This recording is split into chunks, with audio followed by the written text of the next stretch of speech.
नमस्कार। आज के इस वीडियो में हम बात करेंगे सच्चिदानंद हीरानंद वात्स्यायन अज्ञेय की कविता हमारा देश के बारे में।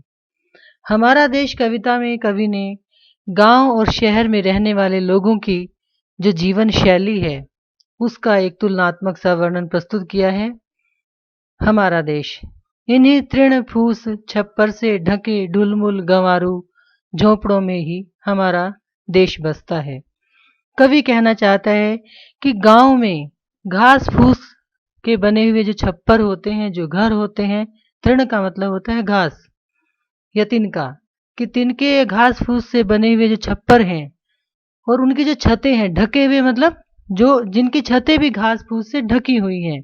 ढुलमुल मतलब ढीले ढाले, गंवारू मतलब गांव के झोपड़ों में हमारा देश बसता है। कवि कहना चाहता है कि हमारा जो भारतवर्ष है, जो असली भारतवर्ष है, वो गांव में जो घास फूस से बने हुए छप्पर हैं, जिनकी छतें ढीली ढाली हैं, उन झोपड़ियों में बसता है। कवि ने ढुलमुल क्यों कहा? हम जो शहरों में घरों में रहते हैं ना, उनकी जो दीवारें होती हैं, उनकी जो छतें होती हैं, वो बड़ी सीमेंट पत्थरों से बनी होती हैं, तो बड़ी कठोर होती हैं। और इसी तरह से कवि संकेत करना चाहता है कि शहरों में रहने वाले, जो पक्के घरों में रहने वाले लोग हैं, जिनके ढांचे बड़े कठोर हैं, उसी तरह से शहरों में रहने वाले लोगों के दिल भी बड़े कठोर हैं।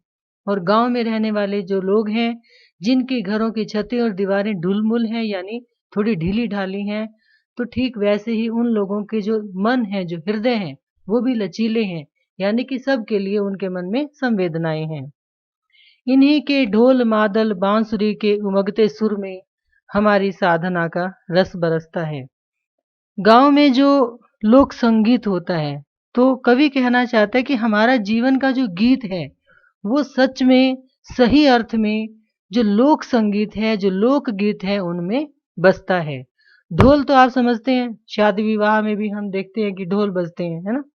ढोल आपने देखा है। मादल जो है वो ढोलक का ही एक थोड़ा सा दूसरा स्वरूप आप कह लीजिए। मादल एक वाद्य यंत्र है, ढोलक जैसा दिखाई देता है। उसको बजाने की जो ताल देने की, जो थाप देने की जो रीति है, जो परंपरा है, जो तरीका है, वो थोड़ा सा अलग है ढोलक या ढोल से। नेपाल की का जो क्षेत्र है, उस वहां के इलाकों में इसको बजाया जाता है। बांसुरी आप समझते ही हैं। तो ढोल मादल और बांसुरी जैसे वाद्य यंत्र से जो सुर निकलते हैं, उमगते मतलब जो उठते हैं, कि ढोल मादल और बांसुरी जैसे वाद्य यंत्रों से जो सुर उठते हैं, उनमें ही हमारी जो जीवन की साधना है उसका रस बरसता है।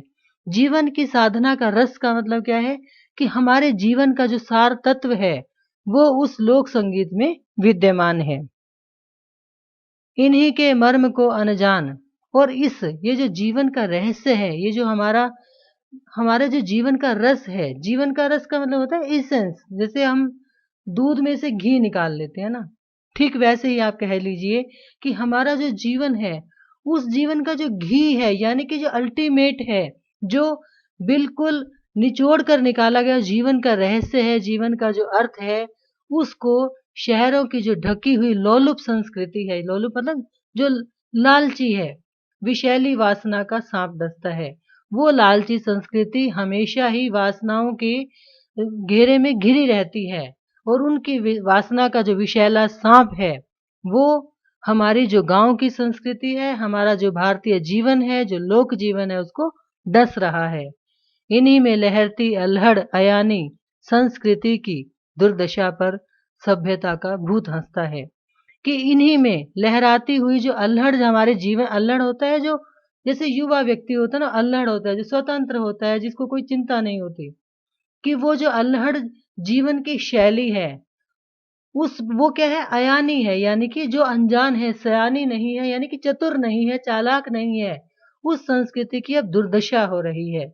और उस संस्कृति की दुर्दशा पर ये जो सभ्यता का भूत है, यानी कि जो शहरी संस्कृति है, उस वो शहरी संस्कृति सभ्यता के नाम पर, विकास के नाम पर, हमारे गांव की जो सीधी सादी सरल संस्कृति है, उसकी दुर्दशा को देखता रहता है और हंसता रहता है। तो दोस्तों, ये थी कविता हमारा देश, जिसमें कवि ने गांव के सीधे साधे जीवन पर शहरी जीवन की जो स्वार्थपरता है, वो जो भौतिकवादिता है, वो किस तरह से उसको खाती जा रही है, इसकी ओर कवि ने संकेत किया है। धन्यवाद।